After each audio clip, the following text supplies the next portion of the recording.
இந்த வழியில் எப்படி தான் நடந்து போகிறீங்க? என்னென்ன பண்ணுறது, நடந்தாங்க.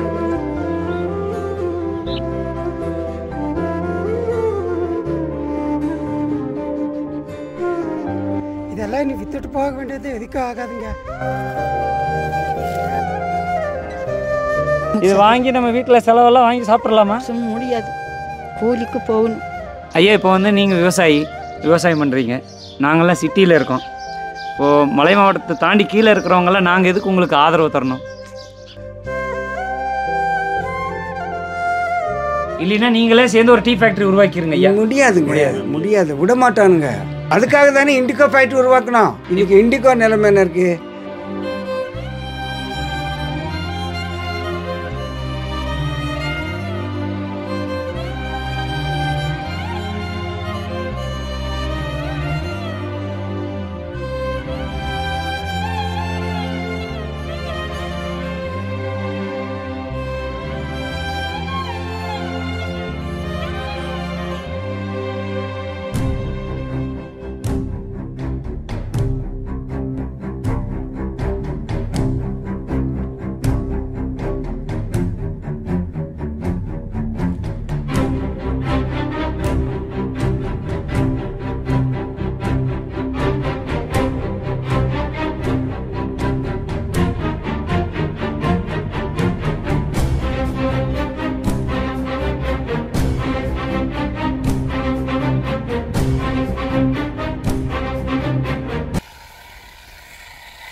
இந்த தோட்டமே எடுத்தாலும் கூலி சேர்த்து பத்தாதுங்க. வேற ஆள் கூலிக்கு வந்தால் தான் செலவுக்கே ஆகாதுங்க. சும்மா பேருக்கு எடுக்கணும். 15 ரூபா 16 ரூபா தராங்க, இதுக்கு ஆகாது. கூலி கொடுத்தா எங்கே ஆகுது? எலியே இல்லை. சீசன் ஆனால் கொஞ்சம் வருது. என்ன பண்ணி இதுக்கு கட்டுப்படி ஆகாது, ஒன்றும் ஆகாது. சும்மா மெட்ராஸ்காரங்க எல்லாம் தோட்டம் அது இதெல்லாம் வாங்கிட்டு போட்டாருங்க. எல்லாம் இங்கேயே வீடு அது இது பங்களா இங்கே எல்லாம் கட்டி போட்டாங்க. இதெல்லாம் நீ வித்துட்டு போக வேண்டியது எதுக்கும் ஆகாதுங்க. சும்மா வேஸ்ட்டு வேலை செய்கிறது. விவசாயம் எல்லாம் அடியோடு போயிடும். இது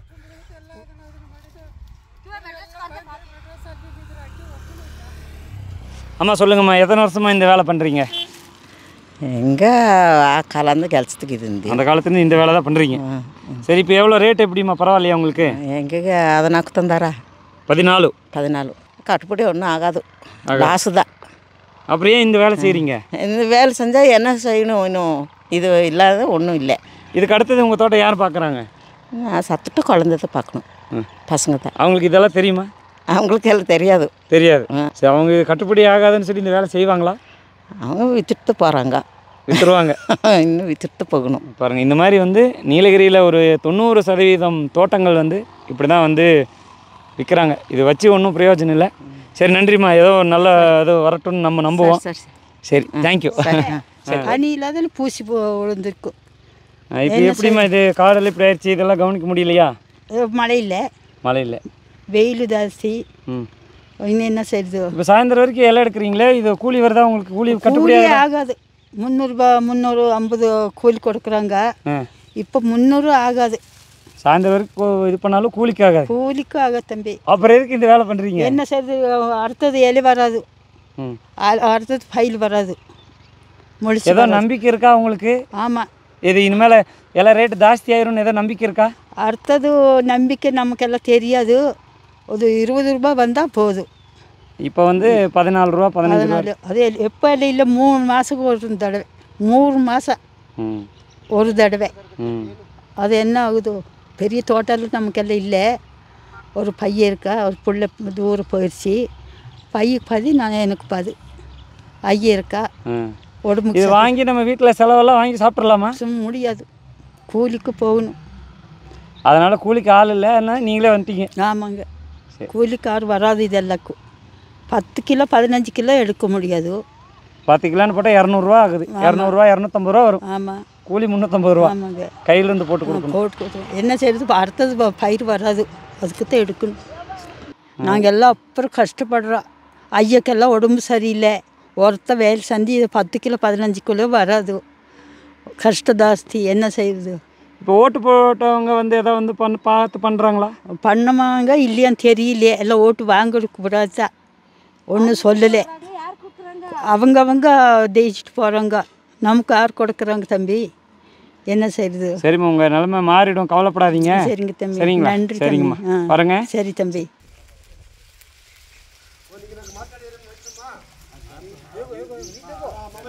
கண்டிப்பாக இந்த வருடம் நாங்கள் தேர்தலை புறக்கணித்தால் தான் எங்களுக்கு ஒரு நிரந்தர தீர்வு கிடைக்கும் என்றோ எங்கள் உறுதியாக கூறுகிறோம்.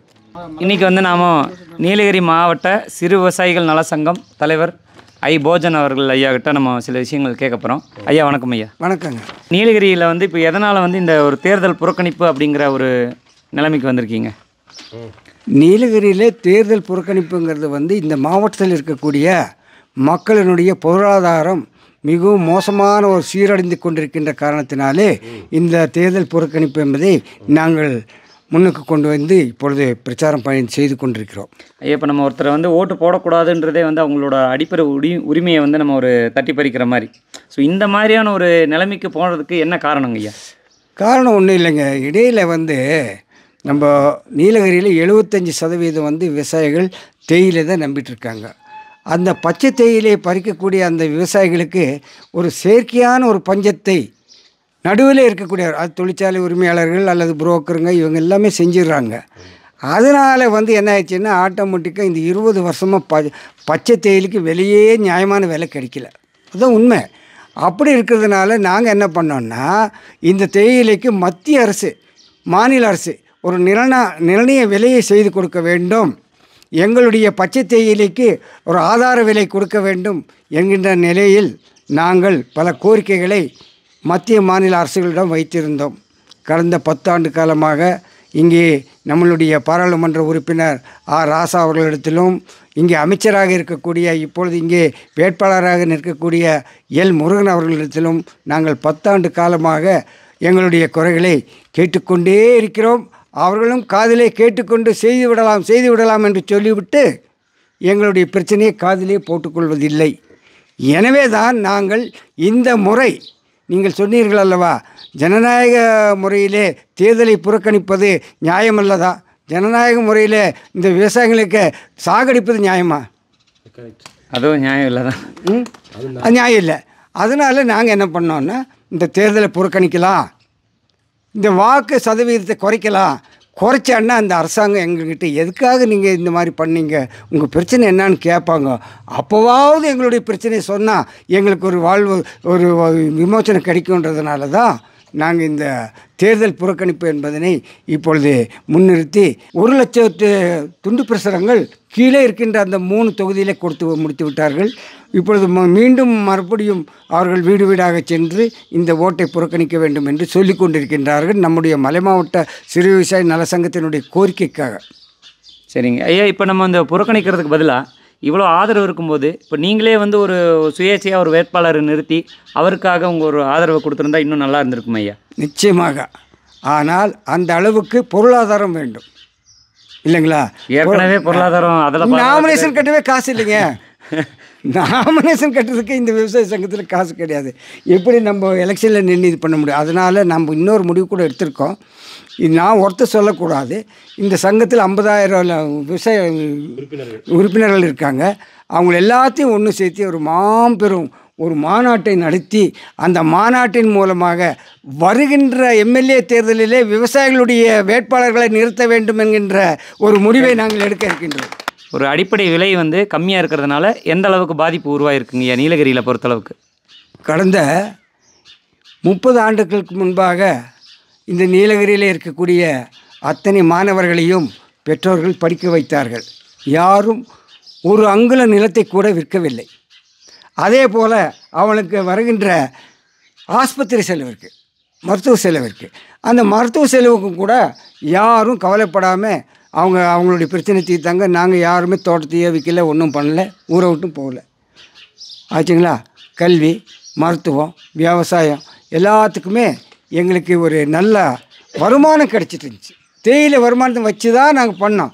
ஆனால் இந்த 30 வருஷத்துக்கு இந்த பக்கம் என்ன பண்ணிட்டாங்கன்னா 1 கிலோ பச்சை தேயிலைக்கு வந்து 15 ரூபாய்க்கு மேலே இது வரைக்கும் கிடைக்கவே இல்லை. அதனால் என்ன ஆகுது? கணக்கு போட்டு பாருங்கள். 20 கிலோ 30 கிலோ இலை எடுக்கிறாங்க.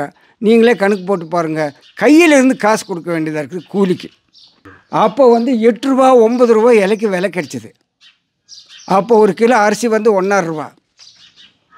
அந்த பாருங்கள் விலைவாசி இப்போ வந்து 20 மடங்கு உயர்ந்திருக்கு, கூலி 20 மடங்கு உயர்ந்திருக்குது. ஆனால் நம்மளுடைய பச்சை தேயிலைக்கு விலை உயர்ந்திருக்கின்றதா? இல்லை. எனவே தான் நாங்கள் என்ன பண்ணுறோன்னா, எங்களுக்கு வந்து 200 ரூபா தூள் எங்களுக்கு 200 ரூபாய்க்கு விற்க வேண்டும். அது மட்டுமல்லாமல் தொழிற்சாலைகளிலே உற்பத்தி செய்யக்கூடிய அத்தனை தூளும் கட்டாயமாக ஆக்ஷனுக்கு போக வேண்டும்.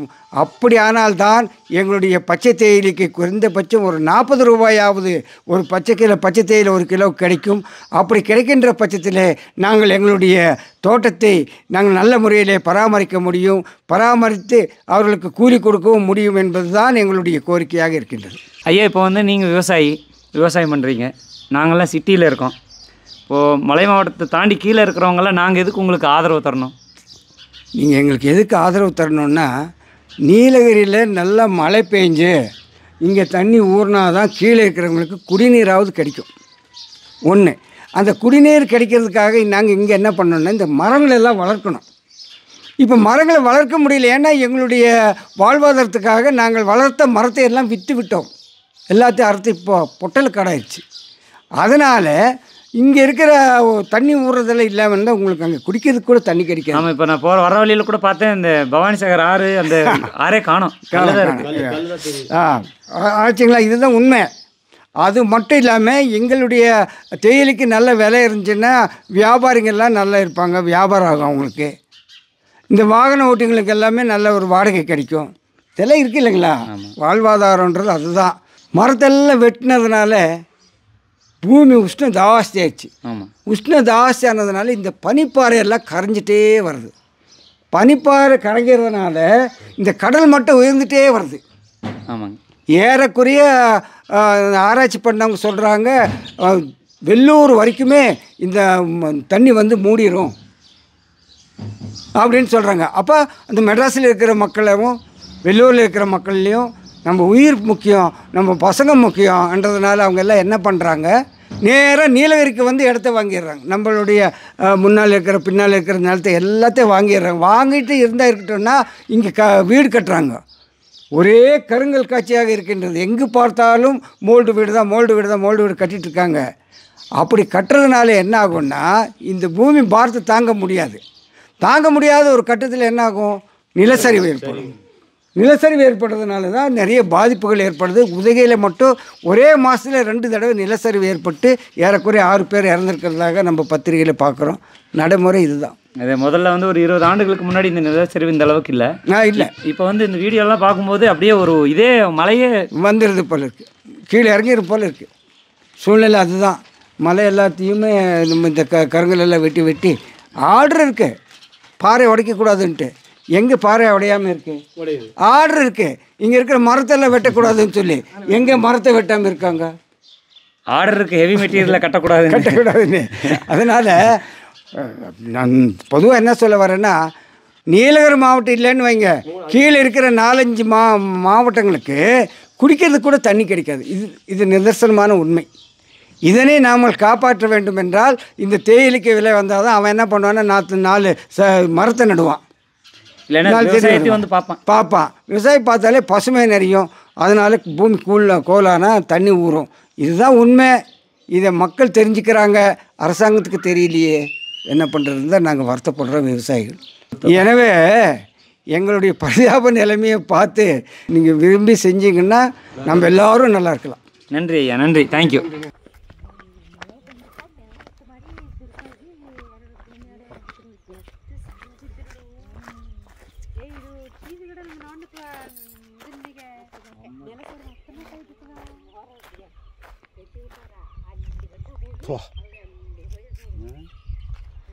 ಭಯಂಕರ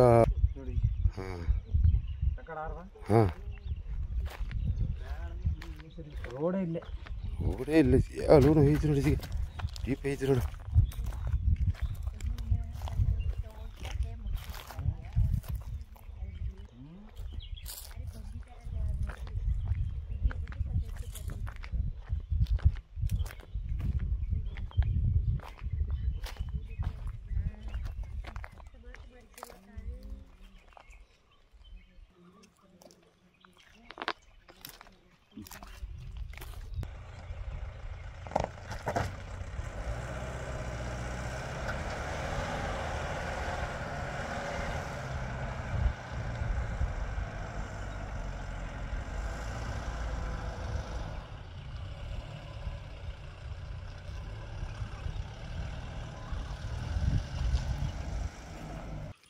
ஒரு 7 மாதத்துக்கு முன்னாடி இந்த மாதிரி நிலச்சரிவாக இருக்குது.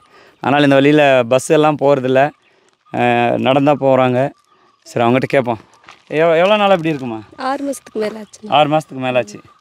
நீங்கள் குழந்தைய தூக்கிட்டு அவ்வளோ தூரம் நடந்து போயிடுவீங்களா? என்னென்ன பண்ணுறது, நடந்து போய் தாகணும். நடந்து போய் தாகணும். இந்த வெயிலில் இப்படி நடந்து போகிறீங்க. இது எதாவது நடவடிக்கை எடுத்தாங்களா, எதாவது பண்ணாங்களா? வந்து பார்த்துட்டு போயிருக்காங்கண்ணா, வேறு எதுவும் சொல்லலைண்ணா. பொண்ணு பார்த்த மாதிரி பார்த்துட்டு போயிருக்காங்களா? சரி சரி ஓகே. இங்கே எவ்வளோ நேரம் ஆகும் இங்கே போகிறதுக்கு? ஒரு 2 மணி நேரம் ஆயிருமா? ஆயிரும். அப்போ நைட் டைம்னா கஷ்டம். நைட் டைம் கஷ்டம்ண்ணா. இந்த வழியில் எப்படி தான் நடந்து போகிறீங்க? என்னென்ன பண்ணுறது, நடந்தாகணும். சரி சரிம்மா, பார்த்து போங்க. சரிங்கண்ணா. சரிங்க, வரேங்க. சரி.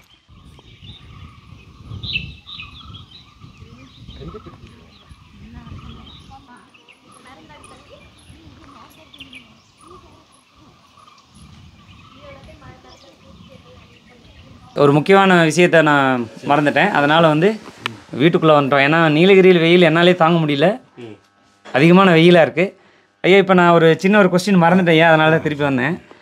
இப்போது நீலகிரியில் தேயிலை விவசாயம் பரிதாப நிலைமையில் இருக்குது. ஆனால் தேயிலை தொழிற்சாலைகள் வந்து நாளுக்கு நாள் அதிகமாக உருவாகிட்டே இருக்குது.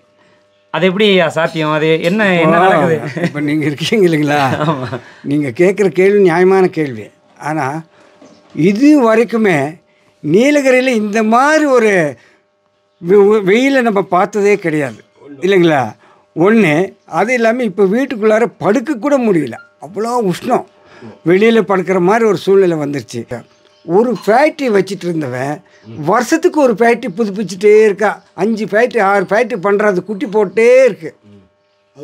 விவசாயி என்ன பண்ணுறா, 5 ஏக்கரை வச்சவன் ஒவ்வொரு ஏக்கரா விற்று இன்றைக்கி 1.5 ஏக்கரில் நிற்கிறான். இன்னொரு 1 ஏக்கரை வச்சவன் 10 சென்ட்டில் நிற்கிறான். இன்னொரு 10 வருஷம் கழிச்சு இங்கே என்ன இருக்குன்னு சொல்லுங்கள். அவனுக்கு ஒரு 20 ஃபேக்ட்ரி இருக்கும். இந்த தோட்டம் வேறு ஏதாவது கீழே இருந்து வர்ற அந்த எஸ்டேட் மில்லு முதலாளிங்க கையில் போயிடும். இங்கே இருக்கிற விவசாயிகளுக்கு என்ன இருக்கும்? ஐயா இப்போ நீங்கள் அந்த தோட்டம் கம்மியாகிட்டே வருது இல்லையா, அப்போ டீ தூளோட டிமாண்ட் மட்டும் ஏன் கம்மியாகிறது இல்லை? அது வந்து அதுதாங்க நாங்கள் சொல்கிறது. என்ன சொல்கிறோம், இப்போ வந்து நான் ஒரு 6 மாதத்துக்கு முன்னால் மும்பைக்கு போயிருந்தேன். மும்பைக்கு போயிடுறப்போ 1 கிலோ டீ தூளுக்கு வந்து அங்கே 800 ரூபா. சாதாரண நம்ம இந்த நீலகிரி டீனே அதுக்கு பேரே வச்சு கொடுக்குறான். 800 நீலகிரி டீன்றான். 800 ரூபா 1 கிலோ. என்னங்க நீங்கள் இப்படி ஆச்சரியப்படுறீங்க? அரவேனில் வந்து பாருங்கள், அரை கிலோ 250 ரூபான்ற. அரவேனில் டீ உற்பத்தி ஆகிற இடத்துல அங்கே ஆகமே என்ன, அங்கே 800 ரூபா. அப்போ இங்கே என்ன இருக்குது? ஒரு பெட்டியில் போட்டு வச்சுருக்கா. 1 கிலோ தூளுக்கு ஒரு சின்ன அட்டை பெட்டி பண்ணுறதுக்கு எவ்வளோ ஆகும் நீங்களே சொல்லுங்க. ஒரு ஹோல்சேலாக பண்ண ஒரு 10 ரூபா ஆகுமா, 15 ரூபா ஆகுமா, 20 ரூபா வச்சுக்கோங்க. அப்போ எவ்வளோ ஆச்சு? 20. இங்கேருந்து 1 கிலோ தூள் மும்பைக்கு போகிறதுக்கு ஒரு 10 ரூபா ஆகுமா? 10 ரூபா ஆகும். அப்போ எவ்வளோ எக்ஸ்ட்ராவே வச்சுக்கலாங்க, ஜாஸ்தியாகவே வச்சுக்கலாம். எவ்வளோ ஆச்சு? 30 ரூபா. 30 ரூபா ஆகுது. ஆனால் இங்கே 1 கிலோ டீ தூளுக்கு வந்து டீ இலைக்கு வந்து 15 ரூபா தர்றாங்க. அப்போ 4 கிலோவுக்கு என்னாச்சு? 60 ரூபா. அதுலேயே எக்ஸைஸ் வரும், அது வேறு விஷயம். 60 ரூபா. இது எவ்வளோ ஆச்சு? 30. எவ்வளோ ஆச்சு? 90. மேனுஃபேக்சரிங் காஸ்ட், உற்பத்தி செலவு, அது ஒரு 40 ரூபா போடுங்க. எவ்வளோ ஆச்சு? 130 ரூபா. இன்னும் அந்த இந்த இதுன்னு சேர்த்துனா கூட 150 ரூபா தானே ஆகணும். இப்போ இங்கே நீலகிரி ரேட்டுக்கு சொல்லலாம் 500 ரூபாய்க்கு விற்கிது, மீதி 350 ரூபாய் யார் சாப்பிட்றா? டீ தூள் அத்தனையுமே ஆக்ஷனுக்கு போகணும். இல்லைன்னா நீங்களே சேர்ந்து ஒரு டீ ஃபேக்ட்ரி உருவாக்கிருங்க ஐயா. முடியாதுங்க, முடியாது, விட மாட்டானுங்க. என்னங்க ஐயா இப்போ என்னமோ அந்த சென்ட்ரல் கவர்மெண்ட் இருந்து அந்த மானியம் தர்றாங்க, ஃபேக்ட்ரி பண்ணலான்றாங்க. பண்ணினவங்க எல்லாம் மறுபடியும் என்ன பண்ணாங்க? இவன் அவனுடைய டீ தூளை வாங்க மாட்டான்றான். நான் ஒரு டீ தூள் ஒரு ஃபேக்ட்ரி பண்ணி கொடுத்துருந்தேன். எங்கே உங்கள் கீழ்குத்தூர் ஏரியா தான். சரி சரிங்க. எங்கள் நெடுவிளக்கு பக்கத்தில் இருக்கு, சேலக்குறையில். சரிங்க. என்னுடைய விவசாய சங்கக்காரனுக்கு அவர் ஒரு 70 லட்சம் ரூபா செலவு பண்ணி ஒரு ஃபேக்ட்ரி பண்ணார். அந்த ஆக்ஷனில் அவனுடைய டீயை மட்டும் கம்மி எடுக்கிறான் இந்த புரோக்கர். இந்த பிரச்சனையும் இருக்கு. அவன் மோனோபொலிங்க, அந்த ஃபேக்ட்ரிக்காரன் விடவே மாட்டான். இப்போ நீங்களா நினச்ச ஒரு ஃபேக்ட்ரி மானியம் கொடுக்குறாங்க, புதுசாக வரான்னா அவனை அமுத்திடுவாங்க. அதுக்காக தானே இண்டிகோ ஃபேக்ட்ரி உருவாக்கணும். இப்போ அதெல்லாம் ஆர் வெங்கட்ராமன் வந்து 1900 58 நினைக்கிறேன், 58. ஆர் வெங்கட்ராமன் வந்து இந்த தமிழ்நாட்டினுடைய இண்டஸ்ட்ரி மினிஸ்டர், சரிங்க. தொழில்துறை அமைச்சராக இருந்தார். நம்ம ஜனாதிபதியாக இருந்தாருங்களா, ஆமாம், தொழில்துறை அமைச்சராக இருந்தாங்க. இந்த பிரச்சனைக்கு அப்போ இருந்தே எல்லாமே போராடிட்டு இருக்காங்க, ரேட் இல்லை. அதனால் நம்ம கூட்டுறவு தொழிற்சாலை ஒன்று உருவாக்கணும் என்னான்னு சொல்லி தான் அவர் உற்பத்தி பண்ணினது தான் இண்டிகோ. இன்றைக்கி இண்டிகோ நிலைமை என்ன இருக்குது? அவன் கேட்குறான், நீ என்ன கேட்குறிய, கவர்மெண்ட் ஃபேக்ட்ரி தானே, இண்டிகோ ஃபேக்ட்ரி தானே, அவங்ககிட்ட போய் ரேட்டு கேளுன்னா அங்கே என்னன்னா 100 கிலோ டீ தூளை விற்றுட்டேன்னா இவன் என்ன பண்ணுறான், அந்த புரோக்கர்கிட்ட போய் அந்த மேனேஜரும் ஜேடியும் நீ எவ்வளவுக்கோ விற்றுக்கோ, எனக்கு 1 கிலோவுக்கு இவ்வளோ கொடுத்துருன்றான். அப்போ அந்த ஃபேக்ட்ரி உருப்படுமா? தரமாக வந்துடும். அடுத்தது நீ சொல்கிறேன், நம்மளுக்கு எந்தெந்த வகையில் நம்ம விவசாயம் பாதிக்கிறாங்க, இழப்பு ஏற்படுதுன்றதை நாங்கள் கொஞ்சம் பார்த்துக்கணும். இந்த சூழ்நிலை இருக்குது. மொத்தத்தில் இது எல்லாமே போக தண்ணியாவது குடிச்சிட்டு இந்த வாழ்க்கையை நடத்தலான்னா இப்போ அது கூட வத்திட்டு வருது எல்லா இடத்துலையும். சரி, இதுக்கு வந்து உங்களுக்கு என்ன தீர்வு என்னவா நினைக்கிறீங்க? இதுக்கு என்ன தீர்வுன்னு நீங்கள் என்ன? தீர்வு ஒன்றும் இல்லைங்க. எங்களுக்கு வந்து பச்சை தேயிலைக்கு 40 ரூபா விலை கிடைச்சேன்னா நாங்கள் மறுபடியும் மரம் நடுவோம். இப்போ வந்து இந்த தோட்டத்தை எல்லாம் பராமரிப்போம், இயற்கை ஆட்டோமேட்டிக்காக வளரும். வணக்கம். மலை மாவட்ட சிறு விவசாய நல சங்கத்தின் பிஆர்ஓ சதீஷ் பலன் பேசுகிறேன். மத்திய அமைச்சர் திரு எல் முருகன் அவர்களை சந்தித்தோம், அண்ணாமலை அவர்களை சந்தித்தோம், இப்போது இருக்கிற எம்பி திரு ராசா அவர்களை சந்தித்து எல்லாருக்கிட்டையுமே எங்கள் கோரிக்கை கொடுத்தோம். எதுவுமே பாசிட்டிவாக வரலைங்க. எல்லாருமே சொல்கிறாங்க நாங்கள் எதாவது வர்றாங்க, தேர்தலுங்கும் போது ஜெயிப்பாங்க, எதாவது நான் எம்பி நான் இது பண்ணுவேன், எம்எல்ஏ நான் இது பண்ணுவேன். நாங்கள் ஒன்றுமே நடக்கலை.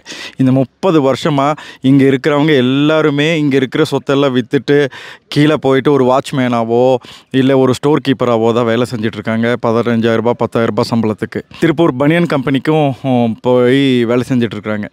இப்போது இந்த ஒரு சொர்க்க பூமியை விட்டுட்டு இங்கே வந்து எங்களுக்கு சொந்த வீடு இருக்குது, ஒரு 5,000 10,000 இருந்தான்னா இங்கே ஒரு நல்ல வாழ்க்கையை அமைச்சிக்கலாம்.